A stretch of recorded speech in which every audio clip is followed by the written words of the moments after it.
Welcome to Miss Scarlett. Subscribe and don't miss out on Patreon. Have fun! The sunlight glinted harshly against the towering walls of the Kappa Omega Tau sorority, a Victorian-era mansion that dominated the campus. Juan, burdened with his sister's textbooks, felt the heat of the noonday sun on his neck, contrasting the cool shade he had just left. Every step he took up the grand entrance's marbled stairs felt like a war march. The interior of the sorority house greeted Juan with a fragrance that, in his own words, was heaven. A blend of vanilla and some floral notes. Inhaling deeply, he briefly wished his own home didn't smell of old pizza and sweaty laundry. Hello? The large foyer seemed empty, but he called out nonetheless, thumbing through his phone for his sister's message while balancing the stack of textbooks. Juan sighed, finally settling on the nearest couch in a deserted common room. His sister wasn't there yet, so he figured he might as well start his guilty pleasure. He opened his photo gallery, ensuring no one was watching, and smiled at the sight of his secret album. Photos of himself in a shimmering pink satin dress that caught the light just right, makeup carefully applied after hours of YouTube tutorials. His blonde hair had been styled into soft waves framing his face, transforming his usually angular features into something softer, gentler, something that felt more right. A burst of laughter from the hallway startled him. In his panic to close the gallery, Juan dropped his phone on the couch and darted to the window, pretending to be interested in the view of the campus. His heart hammered against his ribs as 3 sorority sisters entered the room, chatting animatedly. "Oh, you must be Elena's brother," one of them said, a tall girl with copper hair. "She just texted that she's running late. I'm Madison, by the way." Juan turned, forcing a smile. "Yeah, I just brought her textbooks." He gestured vaguely toward the coffee table, suddenly realizing his phone wasn't in his hand anymore. His gaze darted frantically around the room until he spotted it, face up on the couch, screen still illuminated with a photo of himself in full feminine glory. Madison's friend, a petite brunette, had already scooped it up. "Is this your—" Her words cut off as she registered what she was seeing. The blood drained from Juan's face. "I can explain," he started, though he had no idea what explanation could possibly suffice. The third girl, with shoulder-length auburn hair and bright eyes, peered over at the screen. Her expression shifted from surprise to something unreadable. "You look beautiful," she said simply, handing the phone back to him. Juan blinked, unsure if he'd heard correctly. He took the phone with trembling fingers, jamming it into his pocket. "Seriously," Madison agreed, studying him with newfound interest. "Your contouring is better than mine, and I've been practicing for years." The brunette extended her hand. "I'm Olivia, by the way, and that's Becca." She nodded toward the auburn-haired girl. "We're not judging. Actually," the 3 shared a look that made Juan extremely nervous. "Actually," Becca continued, "we have a proposition for you."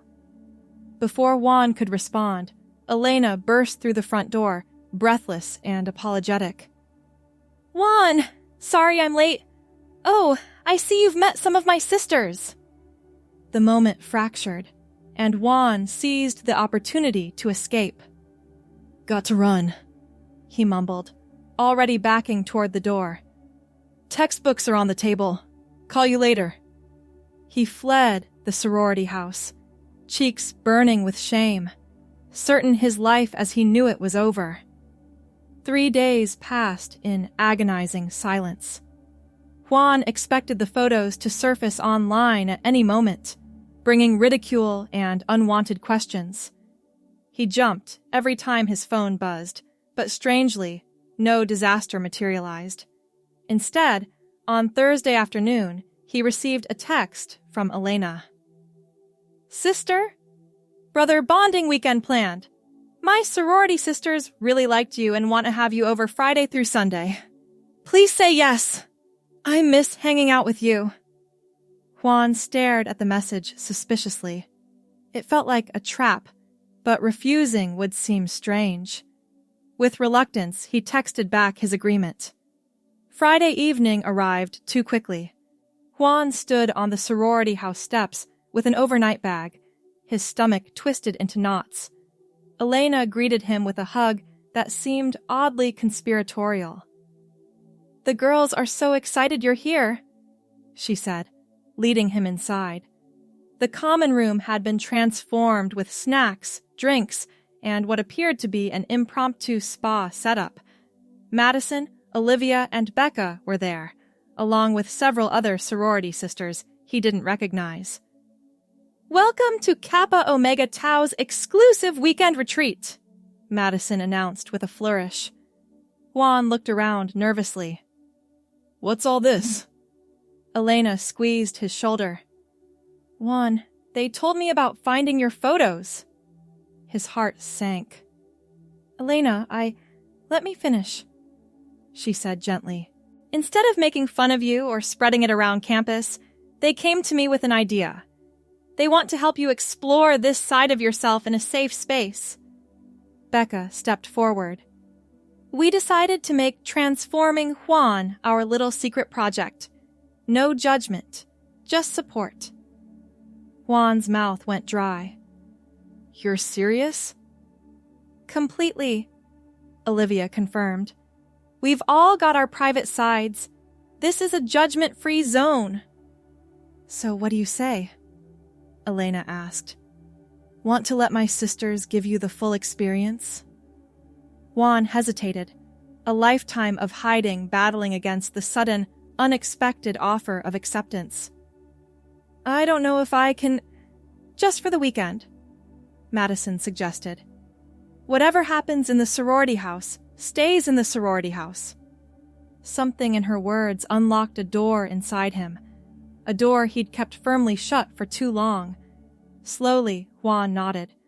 What followed was a flurry of activity.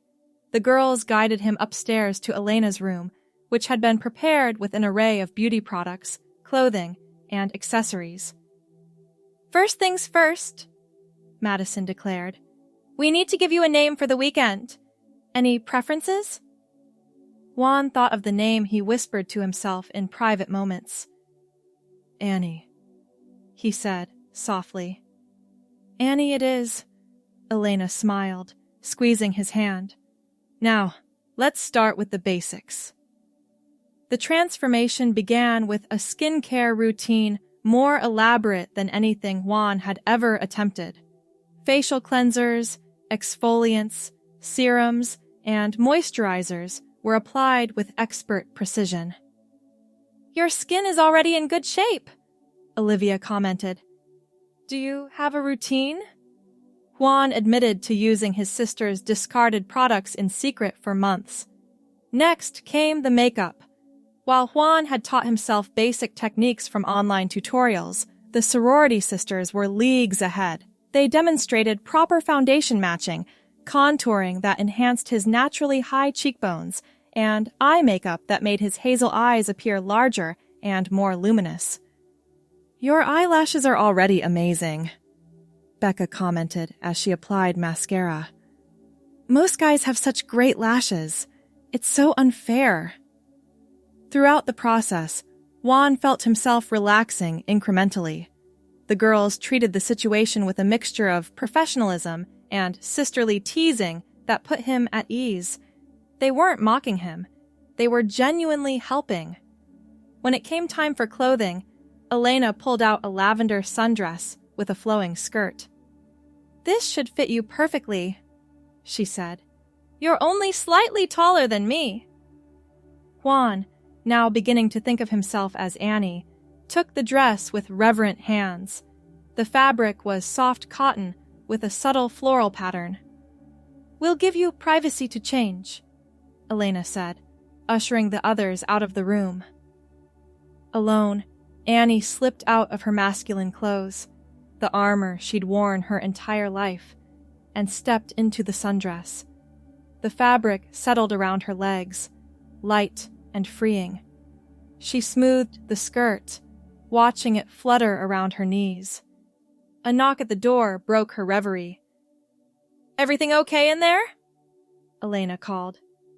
"Yes," Annie replied, surprised by the slight softening of her own voice. "You can come in." The door opened, and the sorority sisters filed in, their expressions transforming from curiosity to delight. "Oh my goodness," Madison breathed. "Annie, you look stunning." "The dress is perfect on you," Becca agreed. "But we need to complete the look." From a shopping bag, Olivia produced a blonde wig with shoulder-length waves. "We weren't sure about your natural hair length, so we got this just in case." Annie touched her short blonde hair self-consciously. "I've been growing it out a little, but it's nowhere near long enough." "This will help for now," Olivia said, carefully positioning the wig. The color matched Annie's natural blonde perfectly, creating a seamless extension of her own hair. The final touches were jewelry, simple silver studs for her ears and a delicate necklace, and a pair of white sandals that, miraculously, fit her feet. "Ready to see yourself?" Elena asked, leading Annie to the full-length mirror on the back of her door. The reflection stunned her into silence. The person staring back wasn't Juan in a dress. It was Annie, whole and complete. The lavender sundress complemented her fair skin, and the blonde waves framed her face perfectly. The makeup enhanced rather than masked, revealing rather than concealing. "What do you think?" Madison asked gently. Annie's eyes welled with tears. I think this is who I've always been." The evening continued with what the sorority called feminine finishing school. The girls taught Annie how to walk in different types of shoes, how to sit gracefully in a dress, and the finer points of feminine body language. "Smaller steps," Becca instructed as Annie practiced walking across the room. "Lead with your hips, not your shoulders. And remember to keep your knees together when you sit," Olivia added.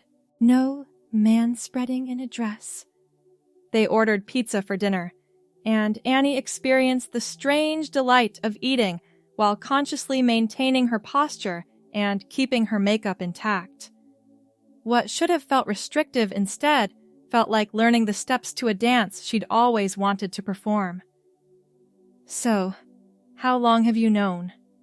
Elena asked as they sat cross-legged on her bedroom floor, sharing a pint of ice cream. Annie considered the question. "I think I've always known something was different, but I started experimenting with makeup and clothes about 2 years ago." "And you never told me?" Elena's voice held no accusation, only curiosity. "I was afraid," Annie admitted. "I didn't know how to explain something I didn't fully understand myself." Madison leaned forward. "Labels aren't important unless they help you. What matters is how you feel." "Right now, I feel more myself than I ever have," Annie said, the truth of the words resonating through her. That night, as the sorority house quieted, Annie lay in the guest room, still wearing the lavender dress. She couldn't bear to take it off, to return to being Juan, even for a few hours of sleep. The weight of pretending had been so heavy for so long that its absence left her feeling buoyant, almost weightless. Saturday brought new lessons and experiences. The sorority sisters had planned a full day of Annie activities, starting with a comprehensive hair and makeup tutorial. Your own hair is actually getting pretty long for a typical guy's cut, Olivia observed as she ran her fingers through Annie's natural blonde locks. If you keep growing it, you could have a cute bob in a few months. I've been finding excuses to avoid haircuts, Annie confessed. Told my mom I was trying a new style. Well, for today, we've got options, Madison said, presenting several blonde wigs of varying styles. These are all close to your natural color, so they'll look natural. They settled on a shoulder-length style with soft waves, similar to the one from the previous night, but with slightly more volume. Once the wig was secured, the makeup lesson began in earnest. The key is enhancing your natural features, Becca explained as she demonstrated contouring techniques. You actually have a great bone structure, high cheekbones, a defined jawline that's not too strong, and good symmetry. Annie absorbed every tip, practicing with growing confidence. By mid-morning, she could apply a natural-looking foundation, contour her cheeks, and create a subtle eye look without assistance. For the day's outfit, Elena presented a pair of white skinny jeans and a flowing teal blouse with 3/4 sleeves.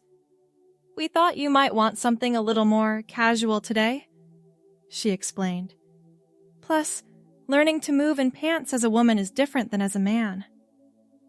The jeans hugged Annie's legs in a way her baggy male jeans never had, accentuating curves she hadn't realized she possessed. The blouse draped elegantly over her chest, which had been given the illusion of subtle feminine curves through a specialized undergarment the girls called a breast-form bra. It's all about creating the silhouette, Madison explained. Clothes hang differently on different body types. As Annie examined her reflection, Elena appeared behind her with a shoebox. Ready to try heels? The kitten heels inside were modest, just 2 inches tall with a thick, stable base. Still, they represented a challenge Annie had never attempted. The sisters guided her through the basics, walking heel to toe, taking smaller steps, and maintaining balance. Her first few attempts were wobbly, prompting good-natured laughter from the group. But by lunchtime, Annie was navigating the sorority house with growing confidence, the gentle click of her heels on the hardwood floors becoming a sound she associated with her true self. You're a natural, Becca praised as Annie successfully descended the stairs without clutching the railing. Some of our pledges take weeks to master that. Lunch was served on the sorority house patio, a private space shielded from the rest of campus by tall hedges. For the first time, Annie experienced being her authentic self outdoors, feeling the breeze against her bare arms and the sun on her face without the constant tension of hiding. The afternoon brought lessons in feminine communication patterns, the subtle art of active listening, mirroring body language, and expressing emotions openly. Men are often taught to suppress emotional responses, Olivia explained. Women generally have more freedom to express feelings through facial expressions and body language. I've always been told I'm too sensitive for a guy, Annie admitted. Now I understand why that never felt like a criticism to me. As evening approached, Elena presented Annie with the day's final outfit, a knee-length blue cocktail dress with cap sleeves and a modest neckline. We're having our weekly Saturday night dinner with the entire sorority, she explained, and we want you to join us. As Annie. Fear flashed through Annie's eyes. All of them? But what if... Everyone's been briefed, Madison assured her. This is a sisterhood built on acceptance and support. No one will judge you. And if anyone did, Becca added with a mischievous grin, they'd have to answer to us. The cocktail dress transformed Annie yet again. Where the sundress had been sweet and the casual outfit practical, this was elegant and mature. The rich blue fabric complemented her coloring perfectly, and the cut created the illusion of curves in all the right places. For this outfit, Elena produced a pair of proper heels, 3-inch navy pumps that matched the dress. "These are a bit more challenging," she warned. "But I think you're ready." The additional height changed Annie's entire posture, forcing her to stand straighter, move more deliberately, and occupy space with intention rather than apology. After practicing across Elena's room several times, she felt ready to face the dinner. The sorority dining room had been transformed for the occasion. The long table was set with candles and fresh flowers, creating an atmosphere of casual elegance. As Annie entered on Elena's arm, 20 pairs of eyes turned toward her. For a terrifying moment, she froze, certain she'd made a terrible mistake. Then, the chapter president, a statuesque senior named Valerie, rose from her seat at the head of the table. "Sisters," she announced, raising her water glass, "I'd like to officially welcome Annie as our honored guest this evening." A chorus of warm greetings followed, and Annie was ushered to a seat near the middle of the table. Throughout dinner, the conversation flowed naturally around her. Some sisters engaged her directly, asking about her interests and experiences without focusing on her gender expression. Others simply included her in general discussions about classes, campus events, and sorority plans. Not once did Annie feel like a spectacle or an outsider. For perhaps the first time in her life, she felt what it was like to be accepted completely, without qualification or condition. After dinner, the formal atmosphere dissolved into a more relaxed gathering in the common room. Music played softly in the background as small groups formed for conversation and games. Annie found herself on a couch between Becca and a sophomore named Claire, discussing their favorite films. "I've always loved old Hollywood," Annie confessed. "Grace Kelly, Audrey Hepburn, their elegance seemed so effortless." "That's exactly who you remind me of," Claire exclaimed. "You have that classic, timeless quality." The compliment warmed Annie from within. She caught Elena watching her from across the room, a soft smile playing on her lips. As the evening wound down, Annie realized something profound had shifted within her. The persona she'd created wasn't a disguise. It was a revelation. Annie wasn't a character she was playing. Annie was who she had always been, finally stepping into the light. Sunday morning arrived with a bittersweet quality. Annie knew this sanctuary couldn't last forever, that the outside world waited beyond the sorority house walls. She sat at Elena's vanity, carefully removing her makeup with the cleansing balm Olivia had taught her to use. "You don't have to take it all off, you know," Elena said, from where she sat cross-legged on her bed. Annie paused, cotton pad in hand. "What do you mean?" "I mean, who says this has to end today?" Elena's expression was serious. "Annie doesn't have to be just a weekend experiment." "Elena, I can't just what? Be yourself?" Elena moved to sit beside her. "Juan, I've never seen you as happy as you've been these past 2 days. The way you light up when someone calls you Annie, that's real." Annie stared at her reflection, at the half-removed makeup revealing patches of her masculine features beneath. "I'm scared," she whispered. "The world isn't as accepting as your sorority sisters." "No, it isn't," Elena agreed. "But you don't have to face it alone." A knock at the door interrupted them. Madison, Olivia, and Becca entered, each carrying something. "We brought you a going-away present," Madison announced. Or rather, a going forward present. Becca stepped forward first, holding a sophisticated makeup case. Everything you need to create the looks we taught you, plus a few extras. Olivia presented a garment bag. Some basic pieces to start building your wardrobe. Nothing flashy, just everyday clothes that will help you feel like yourself. Finally, Madison handed over a small wooden box. Inside was a delicate silver bracelet with a charm shaped like the Greek letter Omega. We give these to our sisters as a symbol of our bond, she explained. You might not be an official member of Kappa Omega Tau, but you're part of our circle now. Annie's eyes filled with tears. I don't know what to say. You don't have to say anything, Elena said, squeezing her hand. Just promise you won't go back to hiding. The question hung in the air. Could Annie exist beyond the safe confines of this weekend? Could she find the courage to carry this truth into the world? Looking at the faces of these women who had accepted her so completely, Annie found her answer. I promise, she said, her voice steady and clear.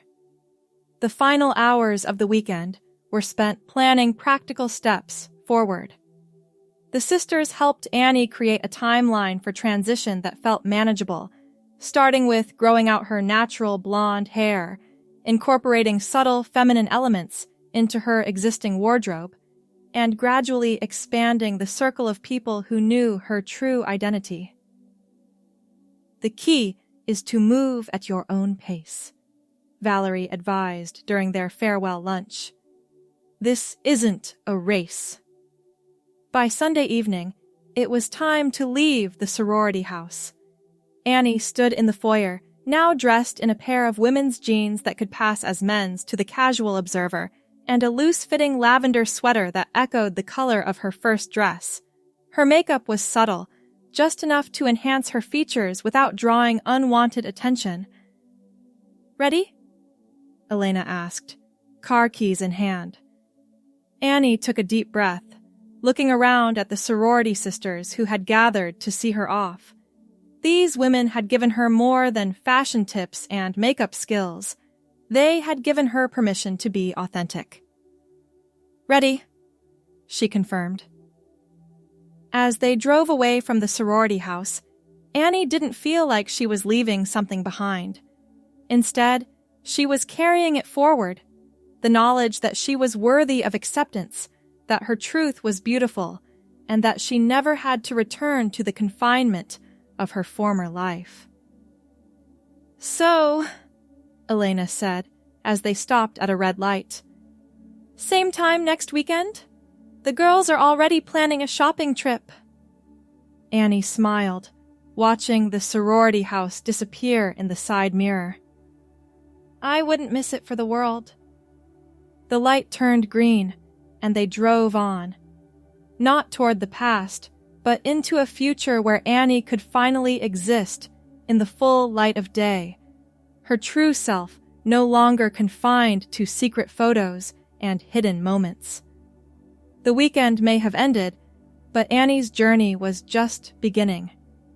As weeks passed, Annie's confidence grew alongside her hair. The blonde strands now reached just below her ears in a stylish bob that could be read as either a trendy men's cut or a short women's style. This ambiguity became her shield as she navigated the transitional period between her private and public identities. Elena's sorority sisters remained her steadfast allies. Their weekend gatherings became a regular fixture, a safe space where Annie could fully express herself without fear of judgment. Each session built upon the last, introducing new skills and increasing her comfort with feminine presentation. Your makeup application has improved tremendously, Madison commented during their fourth weekend together. You've got a really good eye for color. Annie beamed at the compliment. I've been practicing in my apartment. Just subtle things that wouldn't raise eyebrows if someone dropped by unexpectedly. These small daily acts of authenticity sustained her through the challenges of navigating the world as Juan during the week. She had begun incorporating elements of Annie into her everyday life: clear nail polish, moisturizer that left her skin softly glowing, women's jeans and t-shirts that passed as unisex to the untrained eye. Elena noticed the change in her siblings' demeanor. "You carry yourself differently now," she observed over coffee one Wednesday afternoon. "More confidently, even when you're not fully presenting as Annie." "I feel more integrated," Annie explained. "Less like I'm playing two separate roles, and more like I'm gradually allowing my true self to emerge." The most significant test came 2 months after that transformative weekend, when Annie decided to attend a small gathering at Elena's apartment as her authentic self. Beyond the sorority sisters, the guest list included several of Elena's close friends from other social circles, people who had only ever known her as Juan. "Are you sure you're ready for this?" Elena asked, as they prepared for the evening. Annie smoothed the front of her emerald green dress, a modest A-line with 3/4 sleeves that complemented her developing style. Her blonde hair had been artfully styled to make the most of its growing length, and her makeup was natural but unmistakably feminine. "I'm tired of compartmentalizing my life," she said, applying a final touch of nude lipstick. "These are your friends. If they can't accept me, at least I'll know where I stand." The party proved to be a turning point. Elena had prepared her friends with a simple explanation. "My sibling is transitioning and will be attending as Annie." The matter-of-fact approach set the tone for the evening, with most guests responding with genuine curiosity and support. There were awkward moments, a few instances of accidental misgendering, some overly personal questions that Annie deflected gracefully. But overall, the experience reinforced what the sorority sisters had shown her. Acceptance was possible. One of Elena's classmates, a friendly psychology major named Daniel, spent much of the evening engaged in conversation with Annie. His interests seemed to extend beyond mere politeness, and by the end of the night, they had exchanged phone numbers. "He asked if I'd like to get coffee sometime," Annie told Elena after the guests had departed. Elena raised an eyebrow. "And? Would you?" Annie touched the silver bracelet on her wrist, the gift from the sorority that had become her talisman. "I think I would, but I'm not sure if he fully understands, if he knows that I'm still early in my transition." "He knows," Elena assured her. "And he still asked you out. That says something, doesn't it?" The coffee date with Daniel became another milestone, Annie's first romantic interaction as her authentic self. They met at a quiet cafe off campus, where Annie arrived wearing a casual blue dress with a light cardigan. Her growing blonde hair was styled simply, and her makeup enhanced her features without overwhelming them. Daniel's easy acceptance set the tone for their relationship. "I'm interested in who you are, not who you used to present as," he told her over their second coffee date. "I like Annie. I like your perspective, your humor, your kindness." With each passing month, Annie's dual existence became increasingly difficult to maintain. The joy she found in her authentic presentation made returning to Juan's persona more painful. The decision to transition fully came gradually, then suddenly, like the slow bend of a branch before it finally springs back to its natural position. "I want to live as Annie full-time," she announced during a Sunday dinner at the sorority house, nearly 6 months after that first transformative weekend. "I'm ready to take the next steps." The sisters erupted in supportive cheers, with Elena pulling her into a fierce hug. "We're with you every step of the way," she promised. The practical aspects of transition presented challenges. Annie had to consider her job, her living situation, legal name changes, and potential medical interventions. The sorority sisters rallied around her, offering resources, research, and unwavering emotional support. Think of it as project management, Valerie suggested pragmatically. Break it down into manageable tasks with realistic timelines. Annie approached her transition with the same methodical care she'd once applied to hiding her true self. She scheduled an appointment with a gender therapist recommended by the campus LGBTQ Resource Center. She researched the process for legally changing her name. She began building a professional wardrobe suitable for her workplace. The conversation with her parents loomed largest among her concerns. Though Elena had kept her secret thus far, Annie knew she couldn't move forward without addressing the truth with her family. "Would you come with me when I tell them?" she asked Elena one evening. Elena squeezed her hand. "Try and stop me." They chose a weekend when they could drive home together, giving Annie the security of knowing she wouldn't be stranded if things went poorly. She arrived dressed conservatively, women's slacks and a simple blouse, her growing blonde hair styled neatly, her makeup minimal but present. This was Annie at her most authentic, not a performance, but a revelation. The conversation was difficult, filled with confusion, tears, and questions for which Annie had been preparing answers for months. Her mother cycled through shock to disbelief to cautious concern. Her father remained largely silent, his expression unreadable.